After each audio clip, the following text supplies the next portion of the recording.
thank you for joining us at Real Reviews. My name is Jamison Rabbit, and today I'm joined by a man who just might be the chosen one. His name is Mike Roth. It's not a might. Really? Yeah, they did a poll. Wow. I am. He is the chosen one. I don't know what I'm doing yet, but I'm the guy. For a task. We're thanking people now. Sure, why not? Nice. Thank you, Joel. Look, I'm excited for today's show. I don't want to waste any more time. I want to jump right into it. We got a lot of movies to talk about today. Let's get right at it with our first movie on the marquee. And the first movie we have this week is a movie called Captive. Tell me about it. From director Jerry Jamison, starring Kate Mara as Ashley Smith, and Academy Award nominee David Oyelowo. Ooh, good job. As Brian Nichols. And this movie is based on true events. It's based on a true story. Brian Nichols was a guy who shot his way out of jail, out of court and out of jail, killing judges, killing bailiffs, killing police everywhere. He's on the run. Meanwhile, Ashley Smith is a bit of a meth head who has lost her daughter, is living a really rough, broken life. And their two lives converge when he takes her captive in her own home, hiding from the cops. And the movie is basically them, for the majority of it, in her apartment. Him being, threatening her, and she's trying to figure out a way out of this, obviously. You're held captive. We get a little back and forth between the apartment and the police station as they're trying to track him down, but most of it is Brian Nichols threatening her throughout the entire thing, and David Oyelowo is very menacing, much more menacing than we saw last week with The Perfect Guy. Yeah. He pulls it off. And so the story is, it's a story about these two very broken people, these broken lives, and how during this kind of captivity that they're both under for a couple of days while he's kind of running from the cops and hiding from the cops, how the two of them kind of find a way to forge a friendship and help each other realize that there's other ways out of this situation than the obvious one. And at one point, Ashley uses the book, The Purpose-Driven Life by Rick Warren, to help lead him to realization that he should probably turn himself in, that he shouldn't kill her. That's a good thing. Yeah. Exactly. And, it's ultimately, we have a bit of a happy ending. And it prologues or epilogues with the actual people coming out and talking, and you see her on Oprah, and you see Rick Warren coming out talking about his book with her on Oprah and all this stuff. And the story itself it's interesting. It kind of bogs down in the middle because it does just sit in the apartment for the majority of the movie. But the acting is pretty great. It's a fact-based faith movie, thriller. Yeah. But you have an Academy Award nominee playing the bad guy. The female actress, and I forget what her name Mara. is. And I know I say this every time I see her. Yeah. She creeps me out.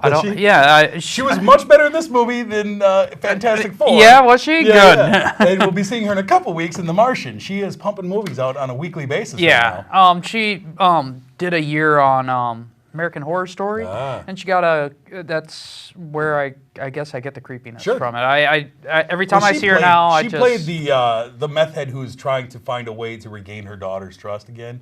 She played it really well. She was very convincing. And David Oyelowo, he played Martin Luther King in Selma last year, Academy Award nominated. He was really phenomenal in this role. And so the movie itself was, it wasn't anything groundbreaking or special. It was a decent thriller. But the acting was very strong, and so ultimately I gave it 2.5 stars. All right. I would say it's an average. Yeah, very average movie. Yeah. Jumping into the next movie, though, sir, what do you have? I have The Maze Runner. This is a sequel to Maze Runner last year. This is the Scorch Trials. So the movie starts where it left off last time. Last time, if you've seen the movie, they got out of the maze. A lot of kids died. And now they're being held by other people. Now that just... They're wicked. They're wicked. I have to let you know they're the bad guys. The organization. Oh, really? I just wicked. caught that right now. But anyhow, they're sitting there and they think they're comfortable. They think they're safe.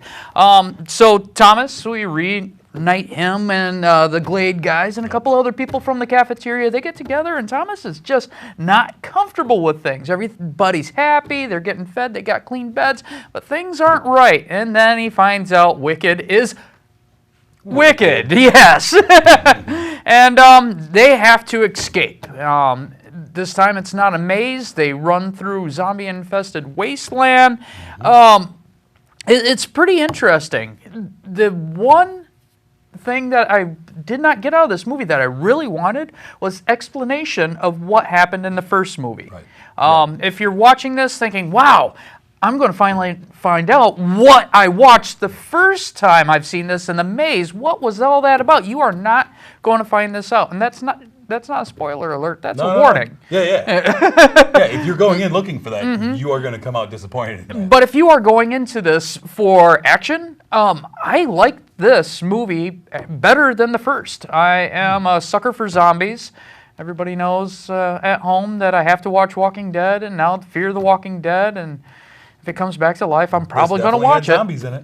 And it had lots of quick, fast-moving, heart-pumping zombies. I even jumped one time. Look out. Yeah, and I don't jump very often. Like a startle. Yeah, it gave me a startle. Well, it is very much the second movie in a trilogy where you have the action. That's always the way trilogies work for the most part. Yeah. You introduce your characters. The second movie, you have the huge twists. All the action happens. The third one, you have the resolution. Yeah. And so this one is very much that action middle. My disappointment was that there was a lot of characters from the Glade that I really liked. And it felt like in this movie they were kind of pushed to the side. Yeah. The movie was Thomas, and it was the new characters that we picked up along the way, Jorge and Brenda, and then Minho. Yeah, the characters played by Lily Taylor and Barry Pepper when they kind of meet the resistance living in the Scorch. And it felt like the characters that I loved from the first movie were really kind of set dressing in the background a lot of times, just to get captured repeatedly or dragged off. And it felt like Thomas was constantly like, I want to get out of here. And then, wait, no, I got to go back now. And like, every time they told him, Thomas, let's do this. No, I'm doing the other thing, you know? Well, it's essentially trying to recreate the same thing they did with the maze. If they could have called it just run, that's what they did. They need an excuse to have these kids always running for some reason.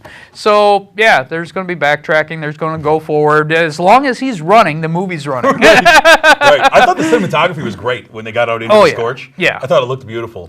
Some of the scenes of the desolated city, where the buildings toppled over, and you feel like, these things have been toppled over for a while, but everything's still at a fragile state. Yeah. You're climbing, but glass is breaking, things are falling still. I think they did a really good job at showing action, letting you know what's happening, and kind of feel that feeling of, oh my gosh, bad things are happening. Now, here's my issue with this movie, is this movie felt like the sequel to every other movie. It felt like this, you could have taken this and made this the sequel to any of these other young adult movies, and it did nothing to break new ground. Well, it really felt like, it borrowed from everything. And it borrowed from the zombie culture, and it borrowed from the Hunger Games culture and the Matrix culture, and all of these, it didn't do anything new for me. It's just like, I can tell you where we're going point to point. I haven't read the books, but I can tell you where this is going. And even the characters, like when you get to the Barry Pepper character and all these, it's like, I've seen these characters in every movie. And that was disappointing to me. It was that the action was fine, the action was fun, but ultimately it was like, this just feels like Gennaro.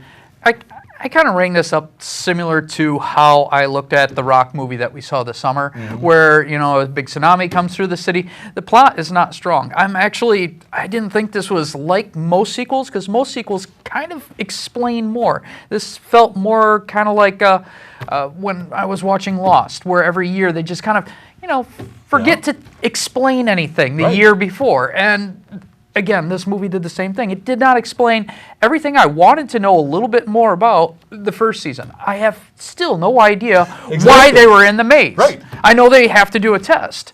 And another complaint I have is they actually showed a little heart of the opposite side. They're like, this is why the other side, they're doing this. And yes, it sounds evil, but they have a reason. And just when you're like, oh, okay, I see shades of gray, they come out and just do extremely evil things, and you're like, well, fine. We have to be wicked. Yeah, I guess your cause was just until you did that. Exactly. So for me, ultimately, I I really enjoyed the first movie. This one I didn't enjoy as much. Yeah. I gave this movie 2.5 stars. Really? Yeah. I thought it was just a blah sequel that, like I say, could have been the blah sequel to any other franchise. Fun action, I guess, but really didn't progress the story at all for me. And so, depending on what the third movie is, that could fluctuate depending on how the third movie is, much like the Hunger Games movies. But right now, it did very little to progress the story, which I was really interested in coming out of the first one. Out of the first one, I really wasn't interested in the story. I did like the action. And I think this movie, I give it a 3.5, and it's mostly because of the fun action. If I start concentrating on the story, my score will drop. Exactly. All right, next movie we have on the marquee. We are zipping through big movies this week, man. Big movies. Talking about something big. Yeah, let's talk about perhaps the biggest mountain in the world. What? Our next movie on the marquee is Everest by director Balthazar Kormaker. And this is your typical disaster movie all-star cast. Just like the old days, when you make a disaster movie, you better get all the stars together. This has a huge cast. It focuses on Jason Clarke, stars as Rob Hall, and he is kind of the focal point of everything that goes on in this movie. And at this time, this is based on true events as well. Mount Everest has been kind of opened up to private companies to act as guides, getting regular weekend warriors up and down the mountain. And the mountain is getting clogged with people who maybe aren't experienced enough to climb Mount Everest. Yes. Right? And so we have this team of Jason Clarke. We have John Hawkes playing his friend Doug, Josh Brolin playing a guy named Beck. We have a girl named Yasika. Michael Kelly plays an outdoors writer who is going to write a story about this Rob Hall's struggling company and hopefully rejuvenate some money into this corporation. Yeah. Keira Knightley playing Rob Hall's wife, his pregnant wife back at home. We have the great Jake Gyllenhaal playing Scott Fisher, a friend of his and another guide for a different company. All of these guys are going up the mountain together. They're going up trying to reach the summit. They get partway up there, disaster strikes. Yeah. Bad things happen, a storm hits, and really it's just the final third of the movie is them just trying to survive. I think a lot of it didn't really even had to have this disaster, the storm coming in.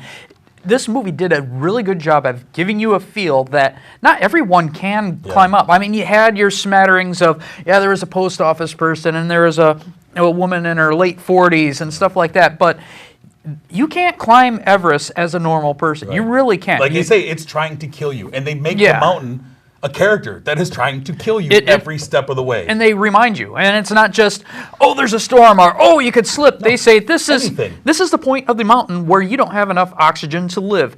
Anything above this, you are technically dying until you get below this line again. Rob Hall, the great line for this movie is Jason Clarke's character, Rob Hall, says, you pay me not just to get you to the summit, but to get you back down alive. Yeah. Like, a lot of people could get you to the top, but my job is to get you back down, not just get you there at the end of your rope. And there's a lot of great moments. I love the bonding scenes of the guys in the camp as they're making camp, progressing up the mountain in stages, and just the moments that they have together. And they realize, and the moments that they're like, we are purposely suffering. We are choosing to suffer right now. Why? To do this. And everyone has a reason. Everyone on that mountain has a very real reason why they're there besides just because it's there. I actually love that scene when the person's telling people why, and everybody, their first reaction is, it's there. But Edmund Hillary line. But then you sit down and people are actually explaining. I'm trying to inspire. I'm trying to do this. I just have to get out and do this. And you even have one person saying, I'm just severely depressed. And this is why I do it, because I feel alive when I do it. I really like the interaction with the characters, but what I liked more about the movie was actually the mountain. I really don't think the trailers did it justice. No. When you go see this and you're sitting there and they're on top of the mountain, it's not like, isn't that pretty? You get that feeling of vertigo, and ergo the 3D played perfectly to it. Yeah, and I have not seen this in regular standard 2D. No, see it in 3D. Definitely see it in 3D. If you have the opportunity to see it in 3D, they do a great job of building the tension as you're going up. I mean, I'm literally feeling my breath shorten as they're running out of oxygen. Yeah. I'm at the edge of my seat. I mean, this was a really good thriller. And then just when it starts to get a little too intense, you have Jake Gyllenhaal's character come in for a little bit of little levity for a minute because he's just a wild card. Yeah. Who's just going up and down the mountain doing doing his thing. But the tension between base camp and Rob and everything that's going on, I mean, the final act there's tragedy and it is rough. Because you get to really care about these characters. And just remind everybody, again, it is based on true story. If you don't like the ending, well, unfortunately, that's how history goes. Yeah, and really, you put together a great cast of actors. I mean, not just names, but I mean, Jason Clarke, I thought did a phenomenal job. I wish I would have seen this Jason Clarke in the Terminator movies. Yeah. I love John Hawkes. I love Josh Brolin. Jake Gyllenhaal's one of my favorites. It's a great cast, and they just melded into those characters really well. Yeah, they did. I really enjoyed it. The only complaint I had is what you see in the trailers are actually they're kind of bad shots, and there are some parts that do look fakey. Yeah. And I think they use those in their trailers. Majority of this film, though, is beautiful and terrifying at the same time. Great choice of angles on some of these, really beautiful. Yeah, I had an issue where, I don't know if it was just the 3D that made it noticeable to me or if it was the choice of shots. There were a few that looked like sets to me, and that kind of bummed me out. You could tell, like, this is a soundstage. Yeah. That's not real snow. And nowadays, when movies are so more technical and we're seeing things in ultra HD and it's noticeable. It's noticeable when you go from look at this amazing shot, that's styrofoam. That's not real. And that has killed movies in the past. It has, but I think the greatness of this movie and the way they built these characters and built the tension, they pulled it off perfectly, and I really enjoyed it. What did you give Everest? I gave Everest a 4, and a lot of people might think it's a little high, but honest, see this in 3D, give it a chance. I think you'll leave feeling that you spent your money really well. I agree 100%. I gave it 4 stars as well. I really enjoyed it. I walked out of there and felt myself taking a deep breath when it was done. I felt myself like, whew, wow, and it's rare that you get that. A lot of movies try that and fail and make it obvious that they're trying to do that. This movie just naturally pulled it off, and I really enjoyed it. So we both highly recommend you go see Everest, especially in 3D if you can find it in your area. The last movie on the marquee this week, sir, what do you have? Well, there's this little gangster movie out, and a lot of people have heard this. Whitey Bulger. This is about the 10-year span where he was head of the White Hill Gang in South Boston. And it's a story of pretty much things that happened to him, according to the director, and his FBI informant, John Connolly. Right.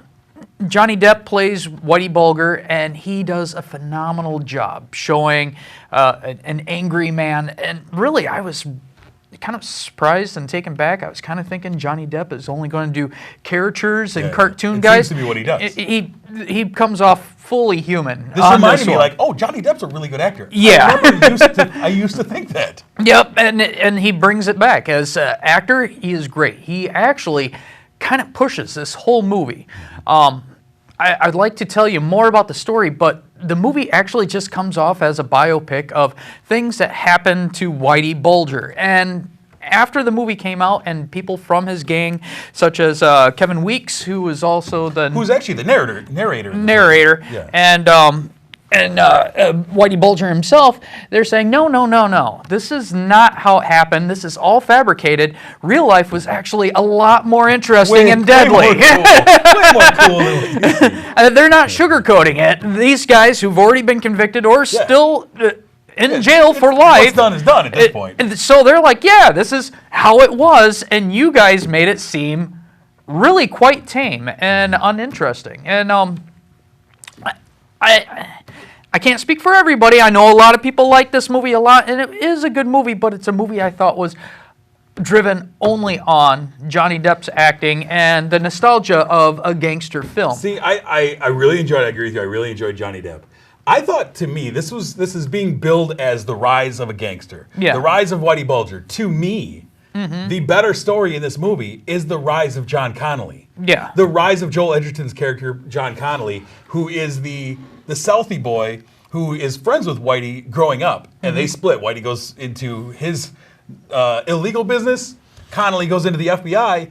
when he starts making it through the ranks, he still wants to be good with the boys back home, so he becomes the gangster with the badge.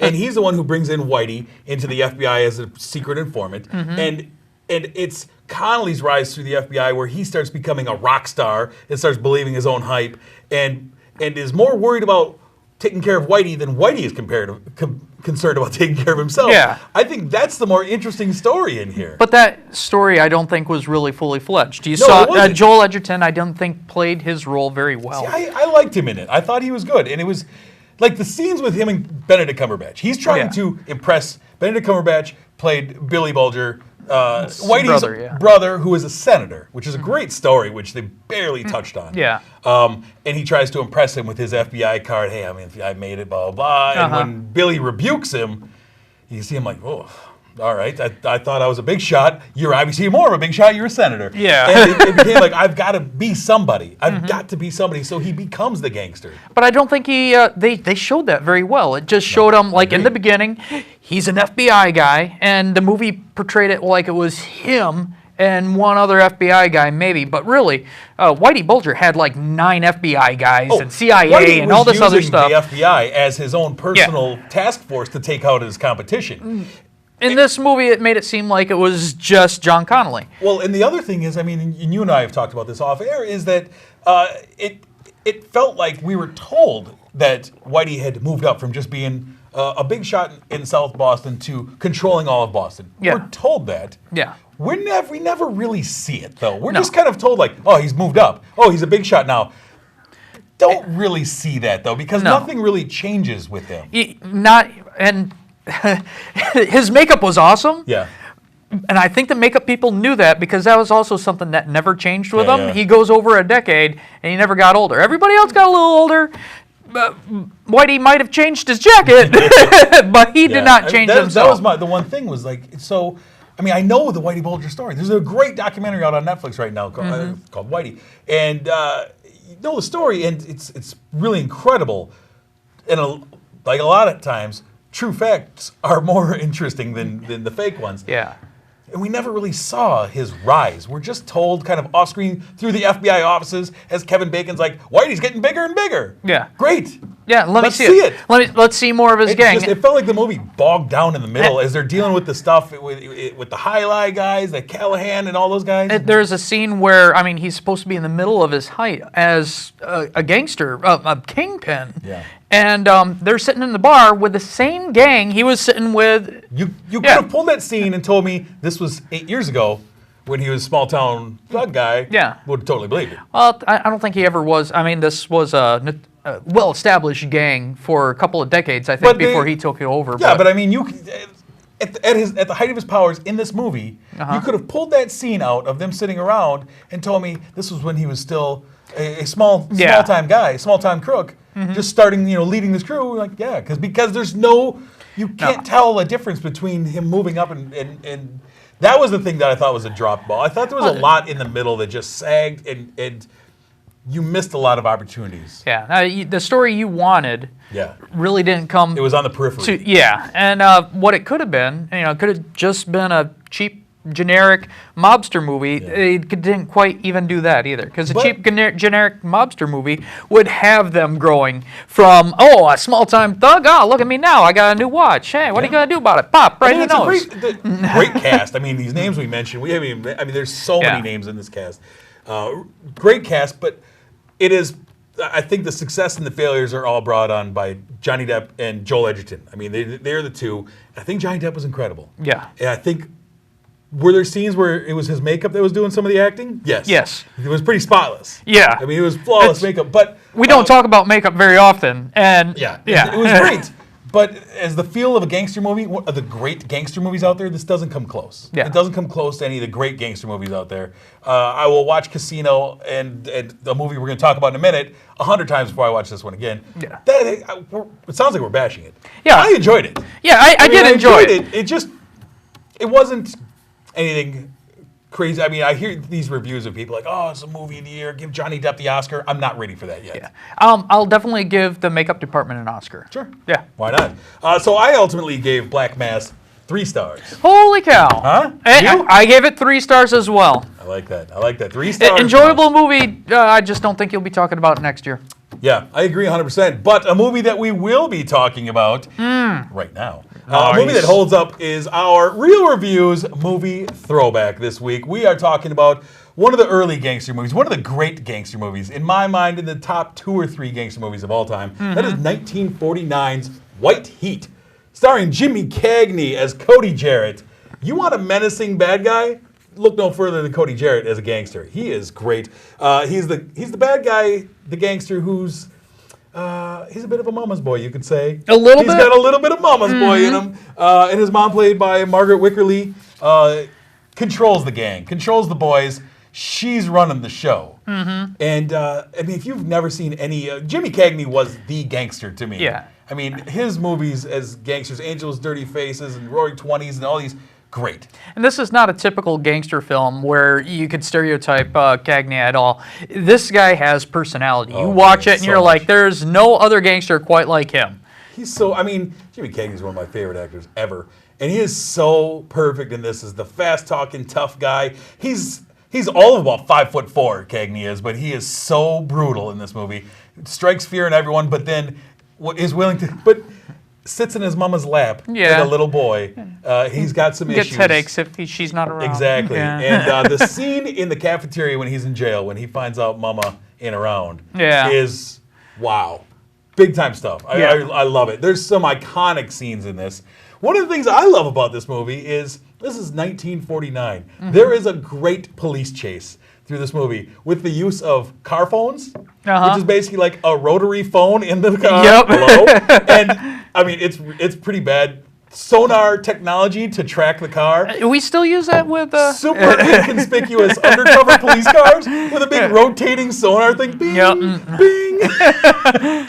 It's pretty great. But I mean, one of the most iconic endings for one of these movies. Yeah. I mean, top of the world, Ma. Yeah, and fun fact, I just watched this for the first time this week. That's great. It was great. It's not something that I said is great because everybody else did. I watched it not knowing anything about it, and it is a great movie. Pick it up, really honest. Look at this guy. Watch it for the first time. 70 years later. It's great. I love it. Yeah, I love White Heat. If you can find it, I highly recommend checking out, watching it. It is great. And any of those early Jimmy Cagney movies. Angels with Dirty Faces. Watch that one too. That's a great one. Yes.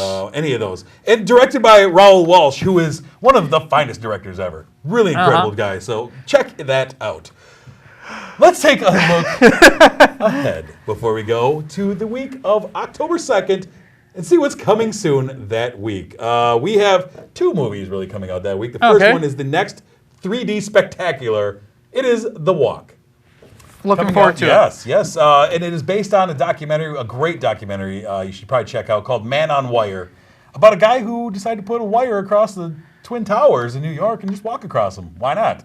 And The Walk is, the 3D looks pretty spectacular, so I'm looking forward to that. And the next movie that weekend is The Martian, starring Matt Damon and a whole cast of characters. I'm looking forward to both these movies immensely. I am as well. Of course, before we go, I would be remiss if we didn't thank our sponsor, Marcus Theaters, the Palace in Sun Prairie. Thank you for sponsoring Real Reviews. We appreciate it. We recommend everyone going to check them out.